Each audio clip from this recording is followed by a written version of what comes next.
Hello, it's Liam here from A Shot of Wildlife, and right now I'm reeling you in to a video that's jam-packed full of facts about one of the widest spread fish-eating birds on the planet. It is, of course, the great cormorant. The common, or great cormorant, is a large, top-heavy and mostly black bird. They have an upright posture, a wingspan of more than 5 foot and large, webbed feet. At the base of their powerful hooked beaks, they have a yellow patch of skin and bright, bluey-green eyes. Young birds have a more washed-out appearance, with brown wings and heads and creamy grey chests. Throughout the breeding season, adult birds develop white patches on their thighs and sometimes around the back of their necks.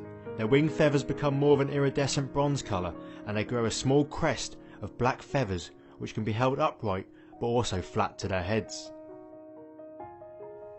Their feathers are not waterproof, and as they spend a lot of their time in the water, they have to dry them out by standing with their wings splayed. Their webbed feet aren't great for walking, and they can only move slowly on land, but don't let that lure you in. They are exceptional swimmers. For birds, cormorants have really dense bones, meaning they float very low in the water, and as their paddle-shaped webbed feet are towards the back of their bodies, they can swim really fast both above and below the surface. Their diet is made up almost exclusively of fish, which they catch by chasing down and then swallowing whole. They can dive for as much as 70 seconds and have evolved hearing that works underwater just as good as some species of whale. It's believed they might use this to detect fish in murky waters. Although each bird only consumes around 500 grams of fish per day, they are so good at catching them that they often grab hold of and eventually release fish that are too large for them to swallow. This can leave the larger fish scarred or sometimes fatally injured, and has netted the cormorants a bad reputation with anglers. Cormorants can breed at any time of the year if there's enough food available, but this is usually confined to the warmer months between April and September. They nest communally, often in waterside trees, but occasionally on cliff edges and on both coastal and inland islands. Depending on where the colony is based, each pair constructs a nest out of either twigs and grasses or sometimes with mounds of seaweed. Cormorants are monogamous, but as pairs sometimes spend long periods of time apart, upon returning to the nest they must perform a courtship display to solidify their relationship.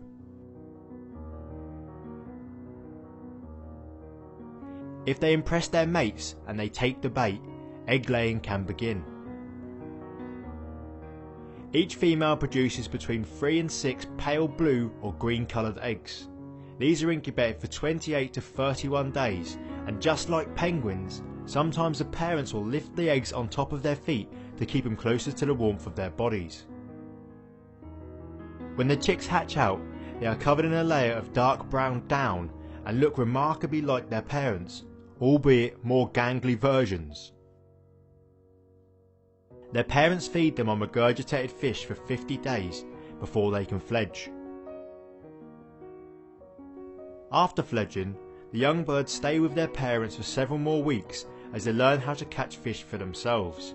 Some of this is through copying, but a lot is learned on the fly through trial and error.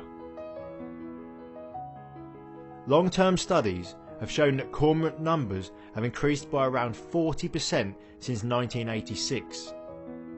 There are now an estimated 9,100 breeding pairs and 4,100 individual birds in the country.